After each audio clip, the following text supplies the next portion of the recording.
I often hear you talking about, Mm. white supremacy, decolonization, um, and pointing out the harms of capitalism. Um, can What are your reflections on it? Like, are you like anti-capitalist? Are you like what? How are you? What are your views on? Yeah. Well, I think I want to be an anti-capitalist. I think that am I anti-capitalist? I mean, I think it's hard to say many of us are anti-capitalist because the economic structure we operate in, all of us, is capitalist. But I do think it's important to critique capitalism because capitalism, as a matter of fact, is about scarcity. It is a system that depends on the haves and the have-nots. It creates merit-based awards and distinctions that are not necessarily grounded in the shared and common dignity of every single person. And so Jesus was a socialist. I believe that, at least from his economic vision. Dr. Martin Luther King was a socialist. And so I think it's fascinating that, the people who I revere as like my models for ministry and whatnot, they exhibited a way of being and engaging with both culture and systems that were radically not about haves or have-nots, but about interdependence, or radical interdependence that did not create hierarchy, but hoped to dismantle it. So I think it's really important for us to keep pushing ourselves to imagine a vision of a society that does not require exploitation, that does not require the kind of inequities of both resources, health.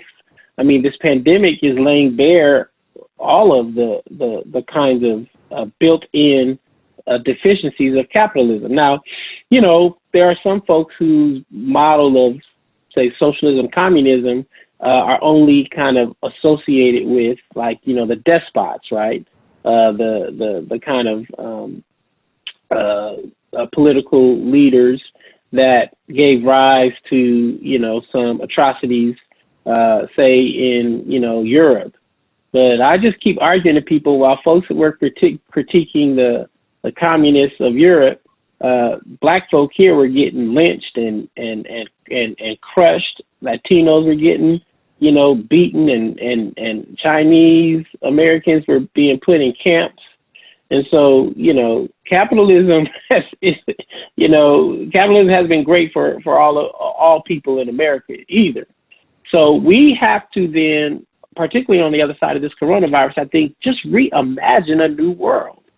I was talking with a dear friend of mine who is in Chicago, Otis Moss, and he was talking to me about Denmark and how Denmark literally, and I have to research this more, Denmark has literally put its country into a recession, taking this time to allow its country's economy to reboot itself so it can remake itself. It is using this moment to reimagine a way forward.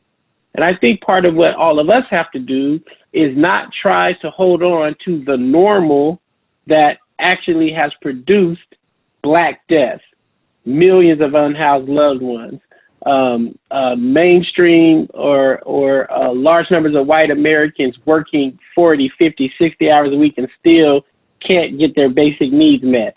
A wealth gap and a wealth vacuum to the top. That's the best of what we've been able to do with the economic system we've had. And so if anyone will claim that this is the best we can do, then I think you have a underused and deficient imagination. So capitalism, as a faith leader, someone who preaches and teaches the kingdom of God on earth as it is in heaven, who is always compelled by the biblical sacred text to see a new heaven and a new earth, I want to believe that capitalism is not heaven.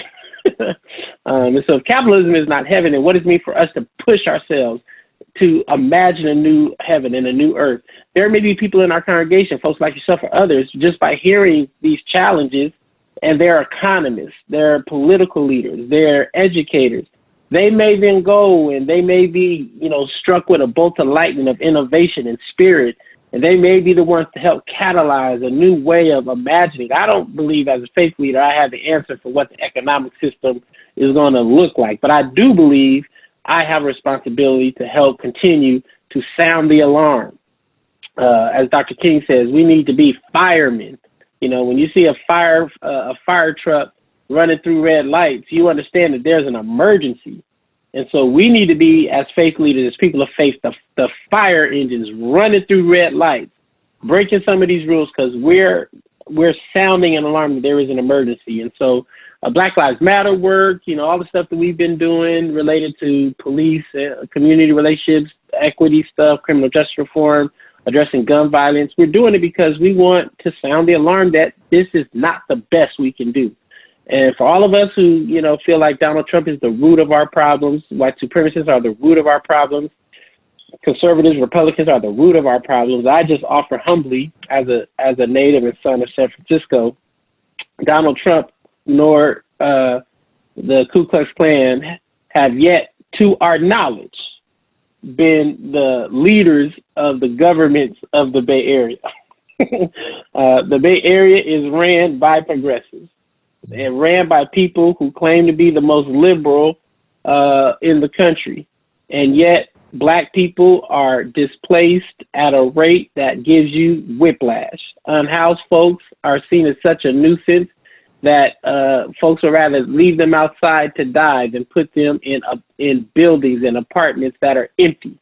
Our education system is on life support in many of our municipalities in this region, while we still have a booming industry of incarceration and immigration detention systems. Inequality around resources are at an all-time high here in the progressive bastion of the world. So I often tell my white progressive friends, you need to get off your high horse and think about what is it that we have not learned, that we can talk in a progressive way, but we can't govern in a progressive way.